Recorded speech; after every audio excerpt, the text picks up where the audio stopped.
Bosansko-hercegovačke hadžije trećeg dana boravka u Medini posjetile su Revdu, najstariji dio poslanikove džamije, a ova aktivnost obavljaće se tokom današnjeg i narednih dana za hadžije koji pristižu. Posjetu je organizovao šerijatski vodič Hafiz Majd Efendija Ibrahimović. On je kazao da boravak hadžija u Medini protiče prvenstveno u ibadetima u poslanikovoj džamiji. Svi vodiči, kao i ured za hadž i umru, su na raspolaganju našim hadžijama i mi se trudimo da zaista Medinu našim hadžijama i našim hadžanumama dočaramo na najbolji način i da oni zaista osjete jednu radost, slast, ljepotu, zadovoljstvo, sreću što su došli na hadž i što su došli da posjete poslanika sallallahu alejhi ve sellem i da posjete njegovu džamiju i da posjete grad Medinu. Meliha Sedić Mula Osmanović, šerijatska konsultantica za žene, ističe da hadžinice nisu krile svoje oduševljenje pri susretu sa časnom Revdom. Hadžinice nisu krile svoje oduševljenje, suze radosti su se vidjele na svim licima.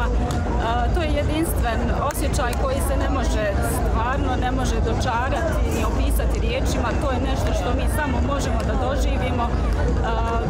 Slika to ne može pokazati.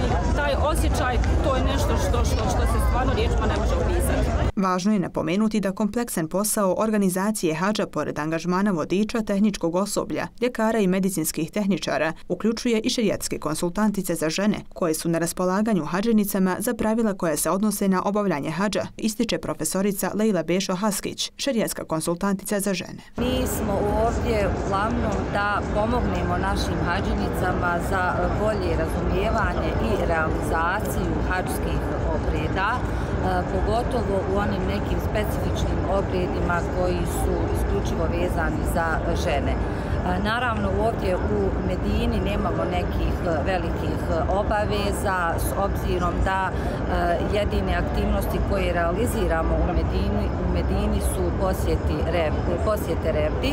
Večeras smo realizirali jednu i u narednom periodu realizirat ćemo ostatak. Najveći zadatak, ako Bog da, nas čeka kada dođemo u Meku i kada započnemo obrede umre, a nakon toga i obrede hadža, gdje ćemo biti na raspolaganju našim hadžinicama, a prije svega i našim vodičima koji su zaduženi za svoje grupe. Sa međunarodnog Sarajevskog aerodroma danas su odletjela 2 posljednja aviona prema Medini, čime je kompletiran broj od 2200 hadžija iz Bosne i Hercegovine. Hadžije će u Medini boraviti do 19. juna, nakon čega naše hadžije odlaze u Meku.